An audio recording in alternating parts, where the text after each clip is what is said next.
ضروری نہیں کہ صرف آپ کا کتا وفادار نکلے، کبھی کبھی آپ کا وفادار بھی کتا نکل سکتا ہے۔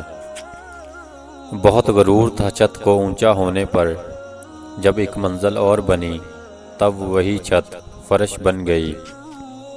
ہر وہ انسان جس کے اختیار میں کسی کی خوشی اور سکون ہو، وہ خود کو خدا سمجھنے لگتا ہے۔ منافقت، جھوٹ، بے اعتباری اور مطلبی رشتوں سے بہتر ہے انسان تنہا ہی رہے۔ تجربے میں آیا ہے کہ جتنے مخلص آپ ہوں گے، اتنے ہی گھٹیا لوگوں سے واسطہ پڑے گا۔ آپ کی ایک مسکراہٹ دنیا میں اور بہت سی مسکراہٹیں پھیلا سکتی ہیں۔ یقین کیجئے، یہ دنیا کی پہلی وبا ہے جس کے پیچھے سے کوئی نقصان نہیں ہوتا۔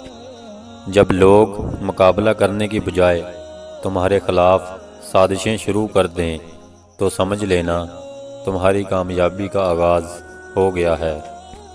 جو چیخیں باہر نہیں نکلتی وہ انسان کا وجود کھا جاتی ہیں۔ آنسوؤں کا وزن نہیں ہوتا، مگر پھر بھی ان کے گر جانے سے دل کا بوجھ ہلکا ہو جاتا ہے۔ دل میں پھر سے خوشیوں کا پیغام آ رہا ہے۔ مبارک ہو مومنوں، پھر سے رمضان آ رہا ہے۔